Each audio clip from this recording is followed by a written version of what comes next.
আইন শৃঙ্খলা অবনতি হলো কোথায়? একটু মাঝে মধ্যে দুই একটা খুন খারাপি হয়, যে হাদির একটা ঘটনা হয়েছে, আমরা এগুলো বিচ্ছিন্ন ঘটনা বলে মনে করি। এই ধরনের ঘটনা তো সবসময় ছিল। আগে কি আহসানুল্লাহ মাস্টার খুন হয় নাই? এরকম তো অনেক আগে হয়েছে, ঘটনা তো অনেক আছে। আমাদের কিবরিয়া সাহেব, যে ফরমার ফরেন মিনিস্টার কিবরিয়া সাহেব খুন হন নাই? ইলেকশনে এই ধরনের ঘটনা হয় বাংলাদেশে, এগুলো নতুন কিছু না। সুতরাং আইন শৃঙ্খলা পরিস্থিতির বরং উন্নতি হয়েছে। আপনার 5ই আগস্ট 24-এর সাথে তুলনা করুন।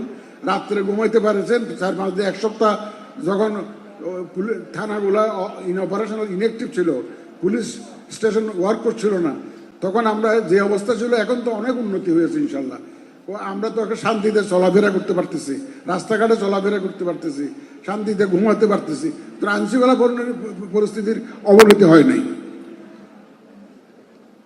আমরা গতকালকেই তো আমাদের আইন শৃঙ্খলা বাহিনীর টপ ব্রাস যারা, তাদের সাথে সভা করেছি, প্রয়োজনীয় নির্দেশনা দিয়েছি। ইনশাল্লাহ আমাদের আইন শৃঙ্খলা বাহিনী সম্পূর্ণ প্রস্তুত, যে ভবিষ্যতে যাতে ইলেকশনের সময় পর্যন্ত যাতে শান্তি শৃঙ্খলা যাতে বজায় থাকে। ইলেকশন হবে ইনশাল্লাহ, সবাইকে সাথে নিয়েই হবে, সবার সহযোগিতা নিয়েই হবে। এ ব্যাপারে কোনোই শঙ্কা নেই। যাই আসুক না কেন, যত ধরনের দুশ্চিন্তা আপনাদের মাথায় আসুক না কেন, দুশ্চিন্তা মাথা থেকে ঝেড়ে ফেলুন। নির্বাচনের জন্য প্রস্তুতি নিয়ে আপনারা সবাই মিলিয়ে যাতে একটা সুন্দর নির্বাচন আমরা করতে পারি।